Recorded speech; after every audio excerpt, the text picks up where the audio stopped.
Good evening, everyone. Welcome to Coastlines. We acknowledge that the lands on which Memorial University's campuses are situated are in the traditional territories of the Beothuk, Mi'kmaq, and Inuit of this province. We encourage everyone to reflect on the lands where you are located and the Indigenous peoples for whom those lands are traditional territory. My name is Janet Herron, and I am an Alumni Engagement Officer at Memorial and chair of our book club committee. I am very pleased to welcome you to Coastlines with Aimee Wall, where we will be discussing her fascinating debut novel, We Jane. It is my great pleasure to introduce our panel tonight. Our featured author is Aimee Wall, who graduated from Memorial in 2008 with a BA in English. She is originally from Grand Falls, Windsor, and currently lives in Montreal, where she works as a writer and translator, and where she is joining us from tonight. We Jane, as I mentioned, is her first novel. Our special guest panelist today is Dr. Amanda Bittner, a superstar professor in Memorial's Political Science Department. Dr. Bittner studies elections and voting in both Canadian and comparative context. In addition to her ongoing work on party leaders, she has published research on voter turnout, immigration, as well as the impact of social cleavages and political sophistication on political attitudes. She is currently working on projects in a number of areas, including voters' attitudes about immigration, the influence of gender on public opinion and voting, and Canadian parties and elections. And last, but definitely not least, our esteemed Coastlines host, Angela Antle, is joining us. Angela Antle is a writer, another Memorial alumnus, BA 91, a current MUN ID PhD student, and documentary producer. At CBC, she mentored producers to create award-winning narrative radio documentaries, and she is the story editor for a soon-to-be-released CBC Atlantic podcast, 1 in 6. Viewers out there, please type your questions in at any time. If you're here with us in WebEx, you can post in the chat or raise your metaphorical hand. And if you're watching on YouTube, just post in the live chat and we will make sure that your question gets asked. And now, take it away, Angela. Thanks, Janet. Hi, everyone. Welcome to Aimee and to Amanda. I'm Angela Antle, and I'm thrilled to be here to host another Coastlines. And tonight to talk about the wonderful debut novel by Aimee Wall. Welcome, Aimee. Thank you. I'm really pleased to be here. Another Grand Falls girl. We Jane is published by Book Hug Press, and it's a remarkable debut about intergenerational female relationships and resistance found in the unlikeliest of places. It explores the precarity of rural existence and the essential nature of abortion. Our protagonist, Martha, is searching for meaning in her Montreal life and begins an intense friendship with an older woman named Ruth, who, like Martha, is from Newfoundland. Searching for purpose and following a desire to do something meaningful, to give more, Martha travels home with Ruth to continue the work of an underground movement that began in 1960s Chicago. This work is providing abortion services by women, a collective called Jane. We Jane probes the importance of care work by women for women. This novel has made it onto a slew of awards lists, including being on the long list for the Scotiabank Giller Prize. Aimee is also a finalist for the Winterset Award, and she was featured in this year's NL Reads competition. Also featured on CBC Books' list of 32 great Canadian titles to read in spring of 2021, and it has received a number of glowing reviews. Aimee, we're so glad to have you here today, and congratulations. What an impact with your debut novel. Thank you so much. I'm really, this is really fun to be here tonight. Before we get into the questions, we'd love to hear you read from the novel. Sure, yeah. I thought I'm going to read just a short section from the sort of first part of the book. Jane the First was called Trish before she was Jane. Trish lived in a small cove on the island, hours from town, where Jane had grown up. Trish was where Jane went at 25, already married, already divorced. She called Trish, and Trish said, "Why don't you come live with me for a while?" A salt box she'd done some work on herself, dogs. She said, "Why don't you come live with me for a while? Take some time. I'll put you to work here." Trish was a midwife, the odd woman. She was the only game in town, along that whole part of the shore, really. She taught Jane. She wanted to pass it on. She wanted to ensure a lineage. Midwifery had never really come back into vogue in rural Newfoundland, except in a few pockets where there was an established person and the young hippie types overlapped with people who hadn't gotten out of the habit. There had been some quiet years, but Trish owned her place outright, her mother's house, and she did this and that, a kind of informal home care for some of the older crowd, and she had her garden and she got by. She managed to make her little life. "What I want to tell you, though," Jane said to Martha, "we would perform the procedure." Martha stared, uncomprehending. "She taught me that too," Jane said. Trish's mother had been the seventh daughter of a seventh daughter. You know, Jane said, she had the touch, a healer. Trish, the sixth daughter, who should have been the seventh but for a sister who died at birth. But Trish stayed on when the others left home. She learned at least the manual skills, to be able to take over from her mother, to continue the work. So she was the midwife, and she was the only place you could go. "I guess I just thought they were all so Catholic," Martha said. "Honest to God, though, how does anyone think it wasn't going on, really?" Jane said. So Trish did both, Jane said. At first, Jane had just slept, shell-shocked still. She slept and she went out with the dogs and she used the side door to avoid any women dropping by with the glow on them. Trish was a good midwife. She was tall and strong and sexy in a soft butch way. The women would never have put it that way to themselves back then, of course, but they felt it. They were wary socially. Trish was considered a strange bird. She was not invited to dinner or the baby shower, but they liked being close to her, even if they didn't admit it. You could just see it, Jane said. Trish had these hands, an intuition. The women who came for the procedure usually came to the side door too, and at odd hours. Trish would make it so they wouldn't have to run into any of her other clients, even though she privately said it wouldn't be such a bad thing to face up to, the bellies rounding where yours will not. She felt they could handle it. She wanted to give them credit. Those women would sometimes sleep over if they could manage it. Jane had thought it was a lover she was hearing creeping to the bathroom at night.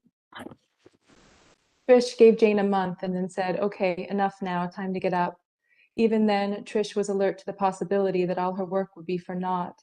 It was the mid-'80s, Roe v. Wade had passed in the States, Morgentaler was opening clinics on the mainland and getting raided and arrested on a regular basis. In Newfoundland, you would have to jump through a series of impossible hoops to have a shot at getting in with the one doctor in St. John's on the one morning a week he'd deign to perform 2 or 3 abortions. But even if Morgentaler was ever going to make his way down, if Newfoundland was to get a clinic, it would still be in town, and not everyone could get into town. And anyway, more structure and rules and regulation and official blessing was never what Trish had been after.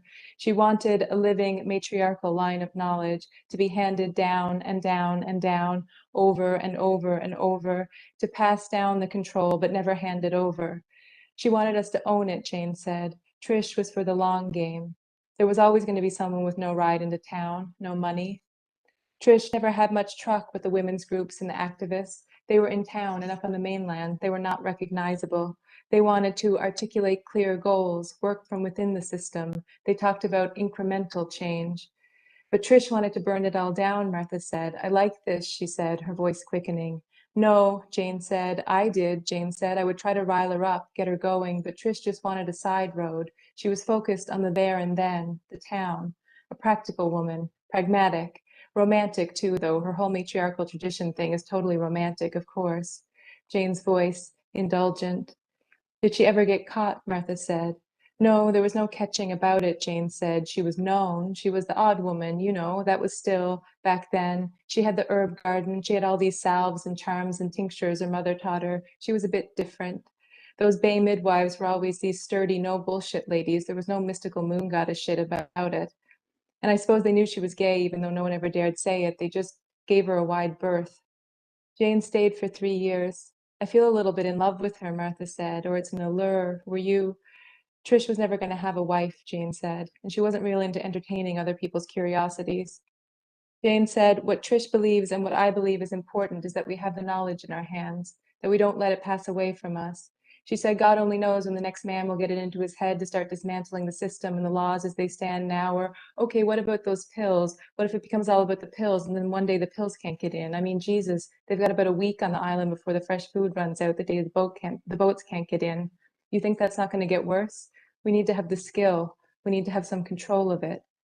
Jane's voice was rounding richly now, Jane indulging in great oration, Martha always suddenly remembering once again that Jane had lived in front of a mic for years. What I'm talking about, Jane said, is heirs, apprentices. I'm talking about you having that in your hands now, too. I fucked it up back then. I took off. I'll admit it. I can tell a tale on myself. I fucked off, but we can go back now. It's time. We can be Jane. When Jane talked like this, Martha felt she was being given a gift of a kind of permission to make grand statements, to set out on a mission, to talk about inheritance and purpose and not feel sheepish, to shuck off the skeptical irony her outside life was steeped in and let her earnest believe herself out. She would be Jane too. This is what she would do. She didn't press Jane on the vague details, the gaps in the story. She took the story as it was offered. She was eager. She did not cringe. Here was a place to join up. I'll stop there. Wow. Thank you, Aimee. It was so interesting hearing the propulsion of that. I mean, I enjoyed it when I read it, but hearing you read it out loud, it really has an energy. Fantastic. Thank you. We're lucky today to be joined by Dr. Amanda Bittner, and she's our guest panelist. She's going to ask the first couple of questions. And Amanda, I understand that this book has had such an impact on you that you kind of changed your approach to teaching one of your classes, to teaching gender and politics. So tell us about that. Well, first, I just want to say that that part that Aimee just read of her book is one of the best parts because it sets up so much and it like really it fills the reader with this sense of wonder about that exciting project. Like that to be part of a group that does this really important stuff is, I think, really compelling for the reader. So when I was asked to defend this book for the NL Reads by the library, I thought, how I'm just a nerd. Like, I don't understand why you're asking me to do this. And like, we think you're going to love this book and we think you're going to do a great job. And I was like, okay, well, send me the book because I hadn't read it yet. Send me the book and I'll let you know because I don't want to defend a book that I hate. So I read the book and I devoured it. Like I read it in like, overnight kind of thing. And I read the passage that Aimee just read and I was like, oh, this is a good book. And so it got me thinking about kind of pandemic life and the way that we teach things. And I teach politics and usually the way that I teach it, the way that most of us teach it is to assign a bunch of journal articles and books and to then cover topics: women in formal politics, women in elections, women in a variety of topics. And you kind of go one after the other, and it's broadly the same every time. And I thought, you know what, I can't do that this time. There have got to be better ways to teach this stuff, especially at a time when everybody is burned out, everybody is tired, everybody is like just had enough. And these issues of gender, issues like abortion, are huge issues still. And we don't talk about abortion enough. So because of this book, I thought, you know what?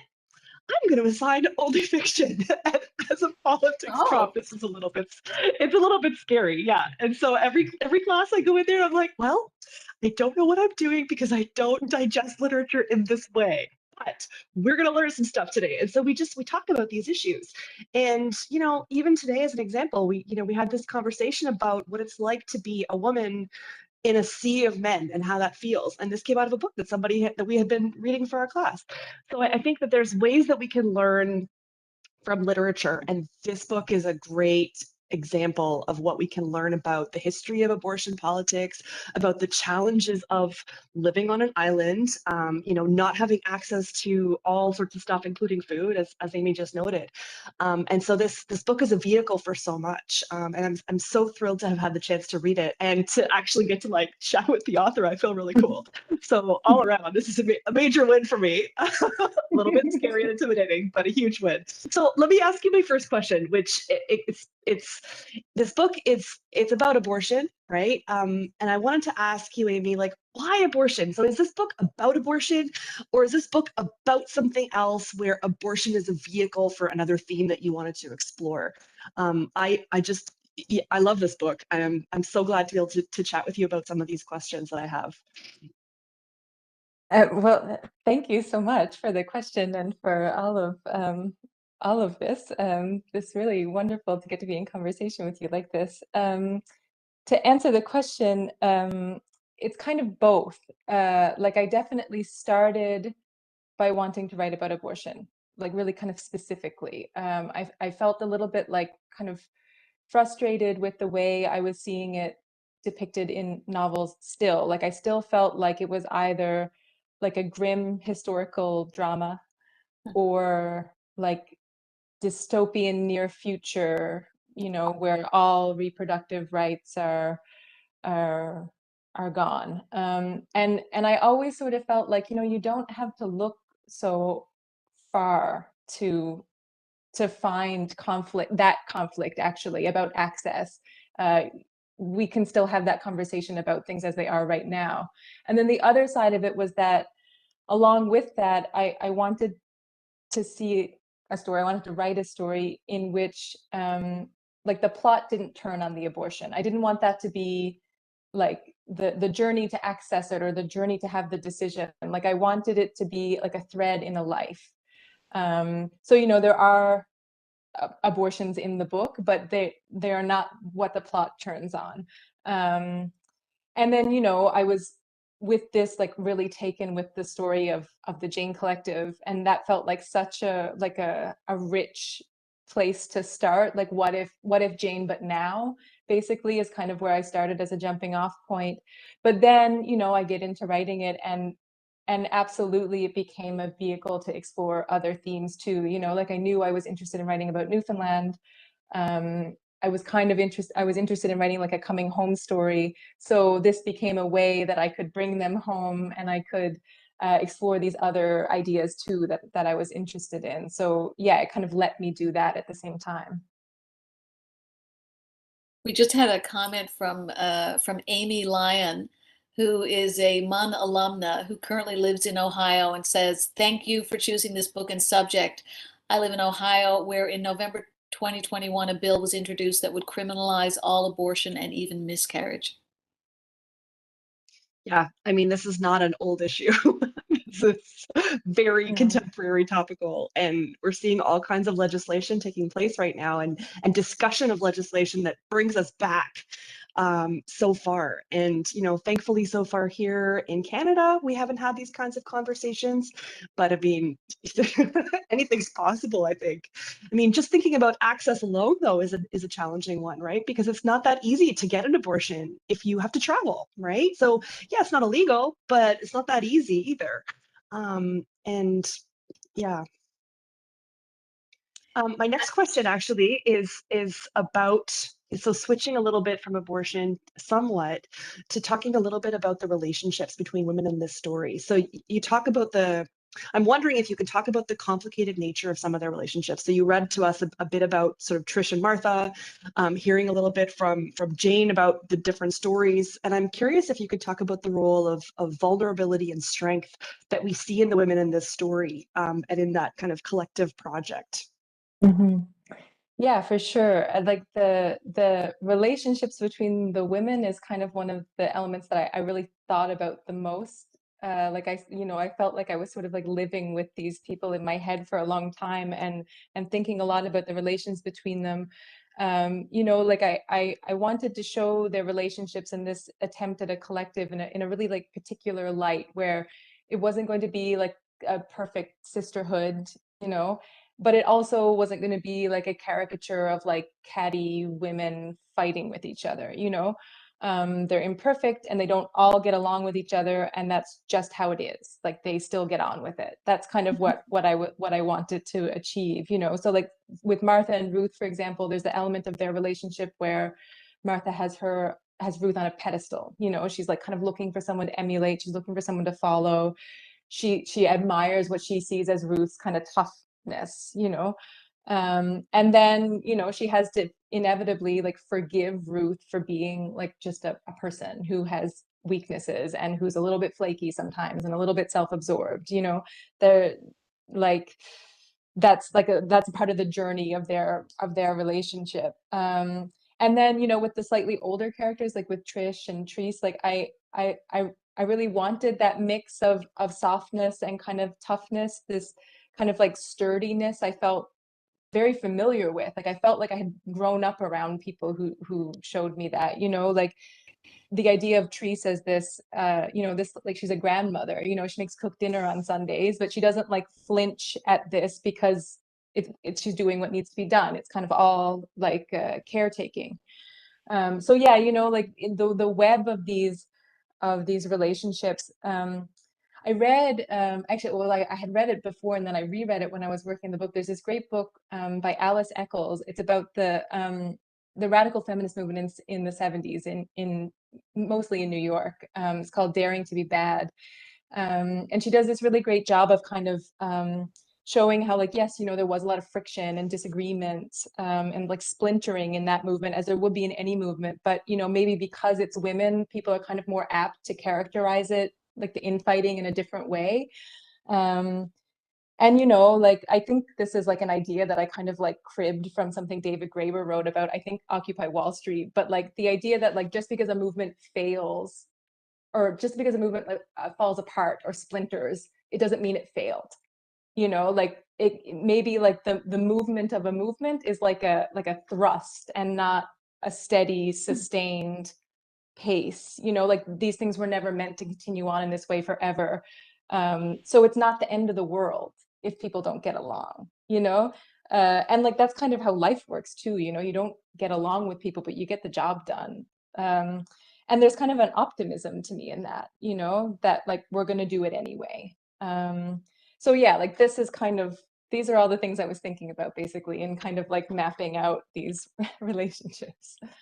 I love it. And I love some of the words that you use there, sturdiness and softness. And I think that when we think about um, women's organizations, but also women's roles in other organizations, we see some of those same expectations. And for me, I found myself while reading this book thinking to myself, now, which of these women do I want to be? And they're like, they are all like a little bit flawed, but also really strong, and they have their own interesting sort of personalities and pasts. And I just love I'm like fanning over you right now. I just love that. It was so good. So good.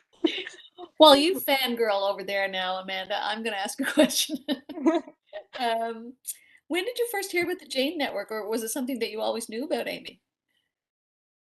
I don't actually specifically remember. I know that I came across mention of them in like on the internet. Like I found an article or something, and then I discovered that there was a book about them written by one of the members, Laura Kaplan, and you know, she kind of went back and like interviewed everybody. So it's this pretty comprehensive you know, like recounting of the 4 years that they were in operation.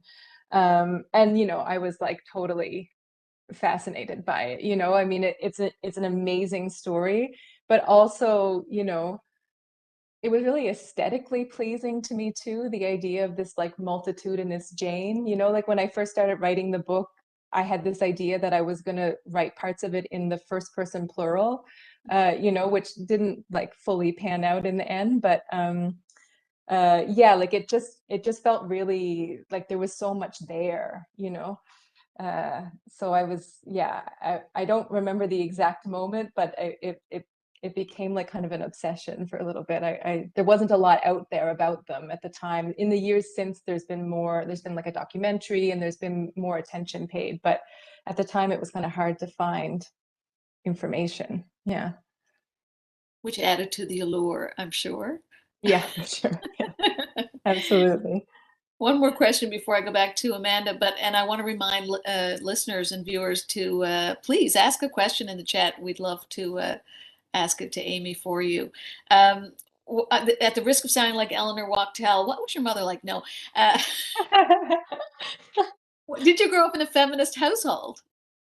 I mean, I would say that that was the example set to me. Yeah, like I don't think we use that word, you know, but certainly that was the example set to me, like by my mother, but also by, you know, just I felt like the women that I was surrounded with. Yeah, it was certainly like a feminist example that I, you know, in retrospect maybe took for granted. Like it, you know, didn't see it for what it was at the time. Yeah. Yeah. Okay, Amanda, you're up. I'm up. I'm still struck by this idea of how we grow up and how that shapes the kind of the things that we focus on later in life. And even, hearing you, Aimee, talk about your household and how, there's obviously like a sort of a strength that was there, like that's that softness and strength that you were talking about earlier. But we don't call it feminism. And I think even still now, for many circles, feminism is a bit of a dirty word, and you wouldn't say it, but all these women around the Bay. Yes, Grand Falls is, I would count that around the Bay, even if it's a larger, place.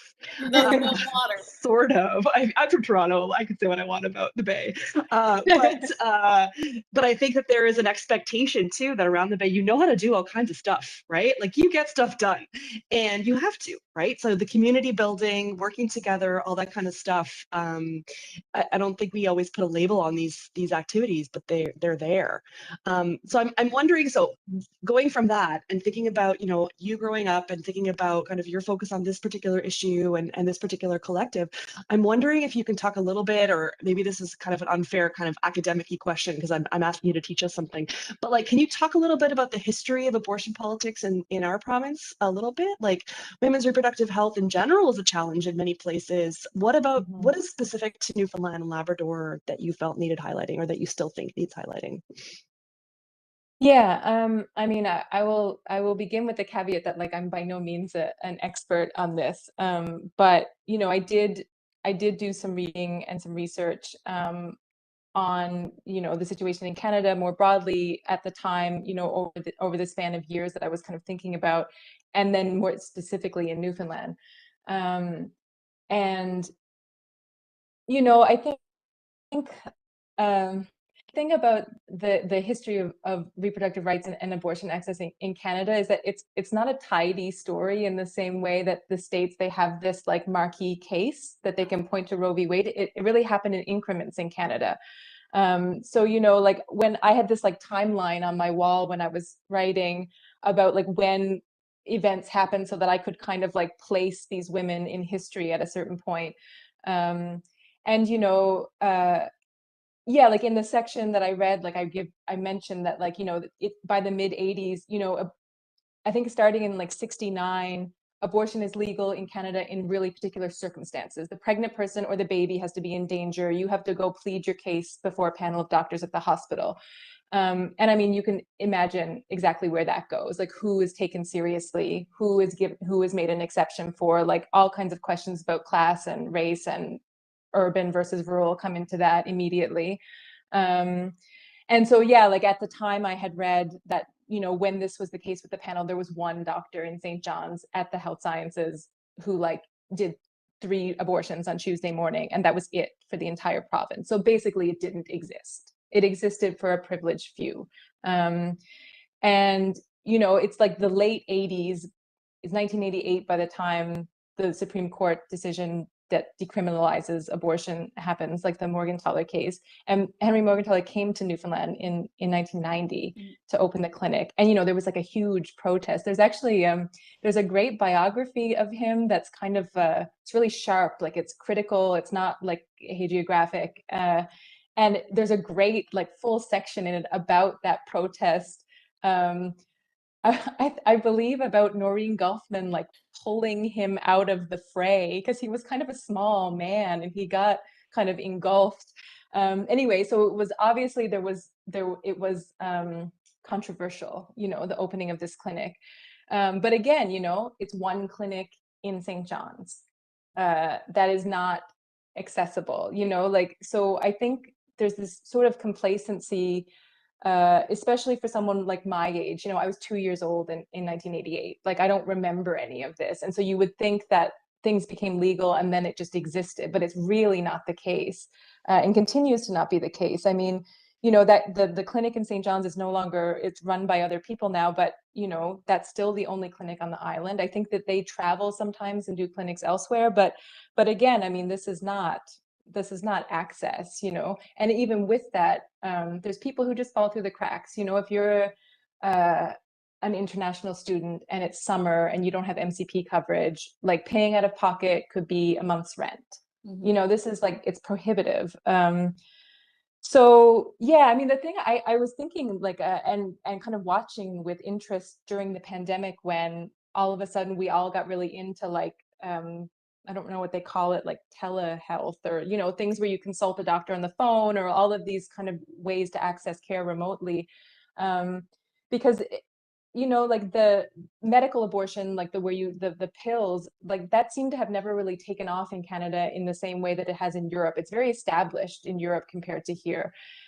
And it's very odd to me because Canada is a country of like rural populations. And uh, this is, you know, this is such an obvious solution.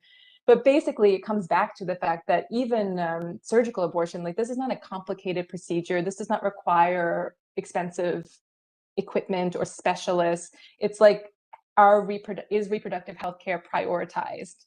And it's not, you know. So, you know, when it comes to Newfoundland, like, you know, partly like I set the story in Newfoundland because like that's the place that I know best, you know, and it was very easy for me to imagine this situation there. But it also could have been in like Nunavik or anywhere in the Maritimes. It's unfortunately Newfoundland is not, you know, unique. Uh, but yeah, I mean, that's kind of, I don't want to be too like, I want to be optimistic, you know, about where we're going. And maybe this shift with the pandemic will bring some interesting things, you know, we've seen what's possible. So yeah, like we'll see, hopefully. We do have a question from the audience, a craft question. You mentioned, Aimee, toying with using first person plural. What are some of the other craft issues you played with or struggled with when you were crafting your story? Yeah. The point of view was a huge thing to figure out for me at first. I started writing it in the first person, discovered that it was really hard to maintain a sense of humor in the first person. Like it was hard. Like I wanted the distance of the third person. I had like, you know, 100 pages in the first person, and I went back and rewrote the whole thing. And that extra bit of distance with the third person, like I needed Martha to be a little bit ridiculous too. Like I needed us to see the absurdity of her too. So that little bit of distance with the third person really helped with that. And then yeah, like I had this idea at first of, you know, using the first person plural versus the first person singular to kind of show the evolution of like their little burgeoning collective, but it just really, it was hard to sustain. You know, there's some remnants of that that remain in the very first part of the book. And then I guess another thing, that this was something I had kind of more fun with, but I knew I was going to call Ruth Jane at the beginning. And then I was kind of like, how am I wanted to use the name change as like a moment that Martha has this like kind of cold shower moment of like, oh, this is just some lady. Like this is not, you know, uh this is not like I've come, like she has that moment of like, oh my God, what have I done? You know, I've come home to Newfoundland with this like random woman that I have decided is the person that I'm following. And actually it was like I kind of stole, like I, you know, the novel NW by Zadie Smith, she changes a character's name, and it's for completely different reasons and to completely different effect, but she just does it. Like she's just like, this person is now called this person. And I was like, oh, like I could do that. Like I can just be like, and now she's Ruth, and we call her Ruth for the rest of the book, and that marks this shift. And when I figured, like when I decided to do that, I was like, I was really pleased with myself for like 4 days. You know, I was like, oh, I cracked it. You work as a translator. I want to keep going on the craft questions a little bit. How does that work, a literary translator? How does that work influence your writing? Um, it definitely has a big influence, and I always find it hard to pinpoint exactly how, you know, like I think certainly more broadly it's made me much more patient. Like when you're translating, you have to second guess yourself constantly. Do I know what this word really means? Does this mean exactly what I want it to mean? You end up kind of writing prose like you're a poet, like all the words have to really, you know, count. um, and so it kind of, I think, slowed me down a little bit, which, you know, it made me like sort of read differently. And also, I mean, the fun thing about translating novels is that like you inhabit somebody else's voice. like you have to learn to write their novel in their voice, but in English, which lets you kind of like see the inside of it, you know, like I had tried to write a novel before this one, and like it was terrible, and I just like I mined it for parts and I threw it away. But like around the time that I was finishing that, I started translating the first couple of novels that I did.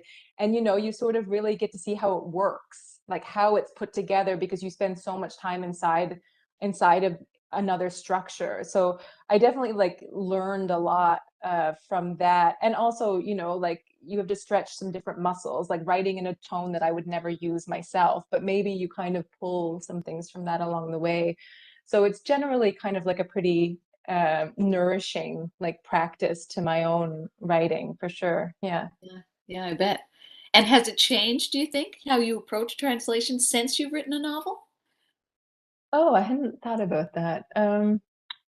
I mean, I think it's there's like a feedback loop happening, with the influencing, and again, it gets hard to like pinpoint exactly how, but um yeah, I mean, maybe I hopefully, hopefully it all feeds each other for the good. Um, but yeah, maybe like maybe time will tell. Okay, fair enough. I should ask you, how your time as a creative writing student at MUN influenced you. Yeah, I mean, I wasn't like technically a creative writing student. I was in the literature program, but I did I think my third year, I took a fiction workshop with Larry Matthews was my first one. And then the next year I took another fiction workshop with Lisa Moore. And they were like pretty formative experiences in terms of like yes, like you learn practical things in the sense of like getting rid of some of your bad habits, or like you kind of start to learn some craft things, but really it's kind of also like that moment of like deciding to take yourself seriously enough to show up and show people your work, and learn to take their feedback, and learn to not take some feedback that doesn't work for you, and um yeah, just kind of get over those initial hurdles and like develop a kind of practice. I was looking yeah, like I took those two workshops, but then I had finished my BA, and I was waitressing, and I went back and I took two more night classes, different workshops, I think in creative nonfiction. But I looked at my like external hard drive the other day, and I found these old folders from like around this time, and I was really amazed at like the volume of stuff that was in there. Like it was this like driving force of like I just wrote so much. Then there was all of these drafts and all these little stories, and it kind of provided that engine. And then the other nice thing was, like you meet people that you're still in touch with, like Heidi Wicks, who helped organize this. Like I met Heidi in my first fiction workshop, and then it's so cool to get to see like Heidi's book come out a couple of years ago, and stay in touch with people. So yeah, it was a nice place to start, for sure. I'm going to go back to Amanda, but I have one other question, and that is, have you heard have you had much fan mail? Have you heard from other women who are activists? Um, I I did have a very cool make a very cool connection recently, which was that a woman wrote to me and said, "Can you send a signed copy of your book to my friend who was in the original Jane?" And I was like, "Oh my God, like, yes, I can do that." And so I like packed up a book and sent it off. And then a couple of weeks later, got a card in the mail from this woman who not only was in the Jane Collective, she was one of the 7 women who spent the night in jail when they got arrested. Like she was really in the middle of all of this, and played a big role. And then she hadn't read the book yet at the time, and then she wrote me an email a couple of days ago and said that she had read it, and that she kind of gave me the seal of approval, which was possibly the coolest thing that's come of this. I was kind of starstruck, um, and yeah, that definitely meant a lot. Like I wanted to honor their work. You know, it was certainly like an homage to what they had done. So I was glad it landed as such. Yeah, wow. Amazing. Amanda, do you have another question? So I have a question now that we've been talking about this, and it's more of a craft question, and it's more of a craft question in hopes that you can help my students. So in this big experimental class that I'm now doing, I've given them an assignment. I'm calling it Gender and Politics Fictionized. And so they're supposed to take some kind of issue or some kind of thing to do with gender and politics, interpreted broadly, and create some kind of fiction around it. And I've given them very few parameters because I have no idea what that even means. And so I guess what I'm wondering is whether or not you have any advice for somebody who's like, so for me, even I don't know how to write fiction. I used to write stories as a kid, but I don't really count that anymore. And the kind of writing that I do, it's very specific and it's very narrow. And it usually is, you know, me describing a graph that I just built or something. And even though I like to make jokes that I'm writing my memoirs, I've created a title only. I'll tell you the title of my memoirs because it's a bit ridiculous. And I apologize to anybody who's here and is about to listen to me swear, because my memoirs are called Just Go Fuck Yourself. And I've got nothing else yet written, but just that. That part I'm sure of. But Strong how do you start? Like, where do you start with this? Like, what do you, not so much my memoirs, but like in general, like how do you take an issue and then run with it?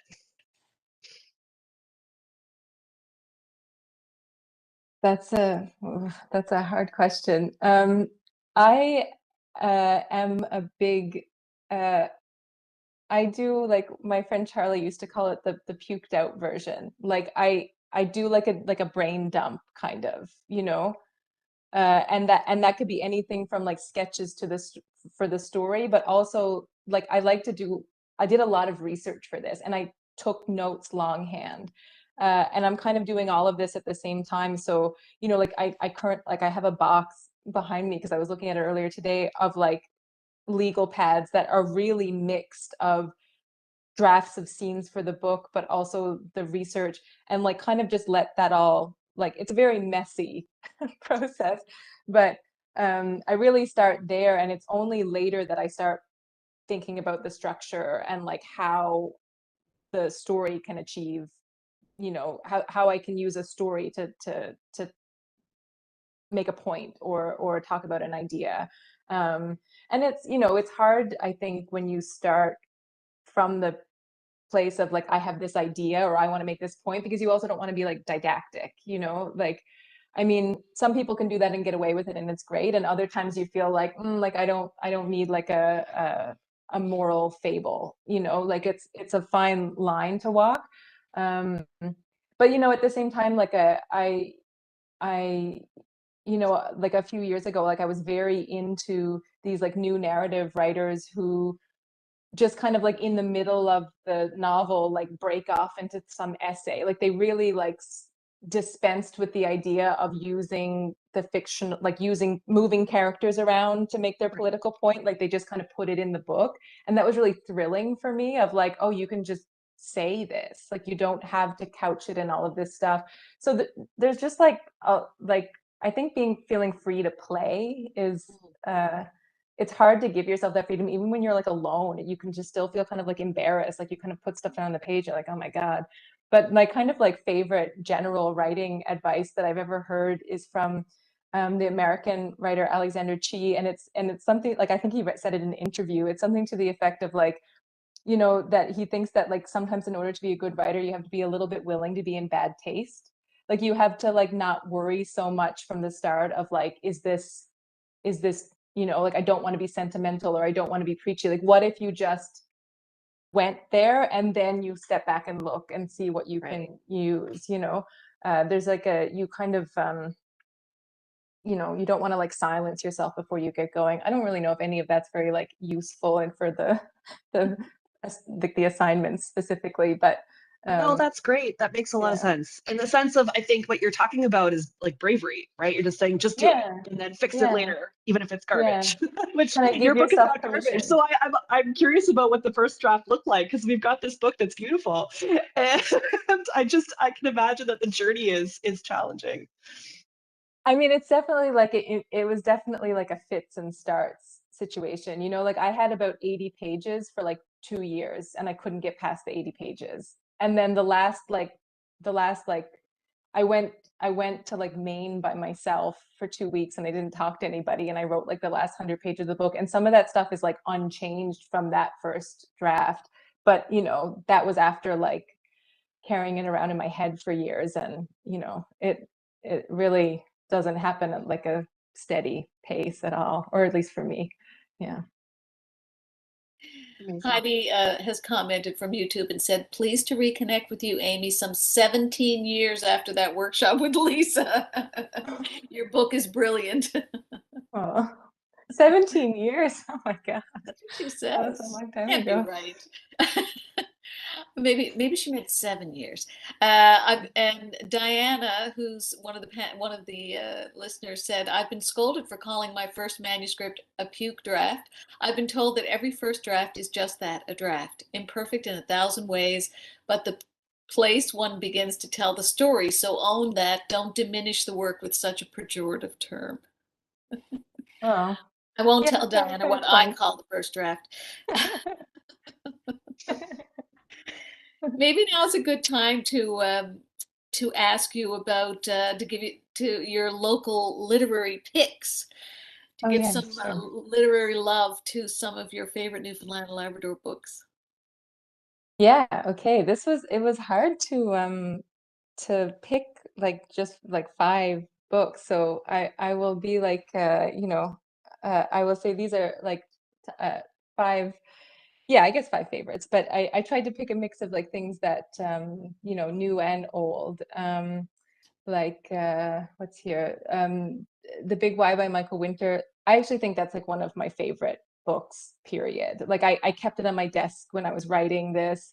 Um, it's so like it's big and it's audacious and it has this kind of like hot blood, you know, like I've given away like 12 copies of it. I really I really love it. It's really alive. Um, and then like another big influence is absolutely Lisa Moore's work. And I put here Open, which is one of her earlier collections of fiction. And you know, like I really I love all of her work, but Open and Degrees of Nakedness, those early collections, like they had a really big influence on me when I was starting out. You know, I would really like revisit them and look at the sentences and look at the moments. Um, yeah, so those have been, you know, those still get a lot of like wear in my bookshelf. And then yeah, speaking of stories, more recently, I just read Carmela Gray Cosgrove's collection like just a couple of months ago, and I was really wowed by it. Like it's really you know, these really like sharp, tender stories. You know, like they're really vivid and they're really unflinching, but they just like, yeah, they're really tender too. And like I read them one at a time, you know, they felt kind of like precious. Like I had to kind of slow down and read them one at a time. And then, yeah, another more recent book that I wanted to highlight was Douglas Walburn Gough's Crow Gulch, which is poetry. And they're poems about this community, Crow Gulch, that no longer exists on the West Coast near Corner Brook. And he really like he uses like his family memory, but also kind of these archival fragments to really like resurrect this community. And it's a really like it's an important story. It's a story that I think like a lot of people don't necessarily know about. This community's been kind of like forgotten in some ways. And so it's, you know, it's really loving, but it also has this like insistence, you know, it's a correction to the historical record. There's a real fire in it, but you can also like it really lingered in my ears, you know, you can really hear the voices, you can hear the place. It's really, I think it's really something. And then yeah, lastly, Craig Francis Power, The Hope. Craig is a dear friend of mine, and this book is great. It's like I think of it as like a novel of ideas masquerading as a road movie. You know, it's like a road trip book, but really it's like it's full of ideas and it's challenging, you know, and it's irreverent and really smart and really unique. It has these like wild, careering, long sentences, and I find it, you know, it's exhilarating. There's nothing else like it, you know. It feels like kind of like cracking something wide open. Um, So yeah, I would recommend all of these. You know, they span like a nice period of time here too, I think. Yeah, great selections. Thank you for those. Jennifer Lokash, the head of the English department, just sent a message to say thanks so much to all of you for the great conversation. It will not surprise anyone who's listening that Aimee was one of our very best students. Can't wait to see what comes next. That's really nice. Hi, Jennifer. Do you have another question before we clue up here, Amanda? I'm so afraid to ask each question that I have because I'm feeling totally out of my league. It's ridiculous. So one of the things that's become really clear is the influence of place on your writing. So you grew up here.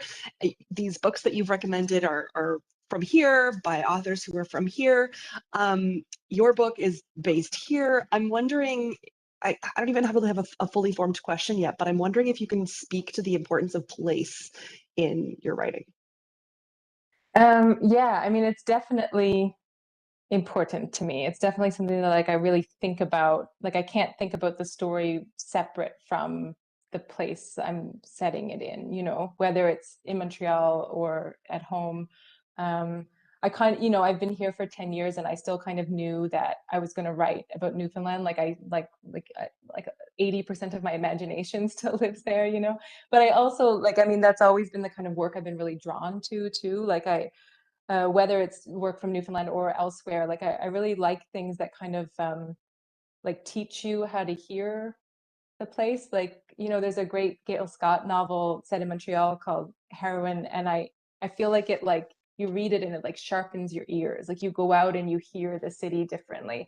And a lot of these Newfoundland writers, it's the same thing, you know, that like by like lending us their ear, like you hear your own surroundings in a different way. And I always find that like really exciting. Like you get to go to a place, but then you also kind of walk out into your world with your like senses like heightened a little bit, you know. So I guess like, you know, that's something that I've sought out myself and that I really like thrill to, you know, in other people's work. And so it's definitely like something I'm striving toward, yeah, in my own work, yeah. I think you're right. It does teach us about a place. I know. So as a CFA, when I first moved here 15 years ago, I was like inhaling as much Newfoundland fiction as I could possibly find. And I've always liked Canadian literature. I'm an avid reader, but not from like a let me analyze the literature perspective, but more of like, let me just read for fun. And sometimes you read a book and you're just like, I can picture everything in this. And I understand everybody. And I understand this place better because I've had a chance to read about the world through these characters' eyes. And you do that really well in this book. Like I really, there's this moment too where they're describing this restaurant that has just opened up. And I was like, oh my God, this could totally happen here. Like everything was just, it was beautiful in that way. Like I really felt like I was in it and got it. And I'm grateful to you for that. That's very nice. Thank you. And that's one of the points of Coastlines too, is to celebrate the literature of this place and the literature about this place. So thank you both. It's been amazing. Amazing Thank you, conversation. guys. I wrote down This all was kinds of notes. Me too. What a treat. Before we it's go, really a Aimee, pleasure. can I ask you the dreaded question? What are you working on next? I mean, I am working on carving out the mental real estate to work on something else, essentially. Yeah, that's Good what, answer. yeah.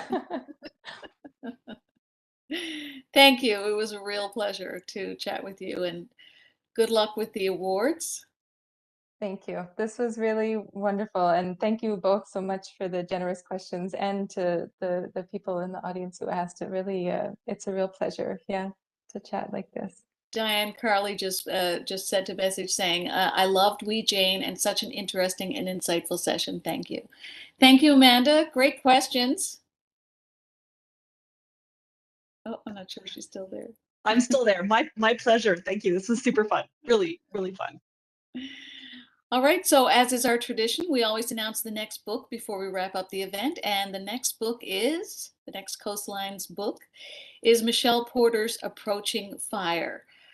So I look forward to chatting with Michelle about that. That'll be on Wednesday, May 11th. It might even be in person. How exciting. It won't be a block on the screen. Well, I won't be a block on the screen. You will. It'll be live streamed from the Amira Innovation Center. So thanks for joining us, everyone, tonight. And also, a Sparks Literary Festival, because of COVID, hasn't gone ahead as a festival, but there will be some satellite events and some online events.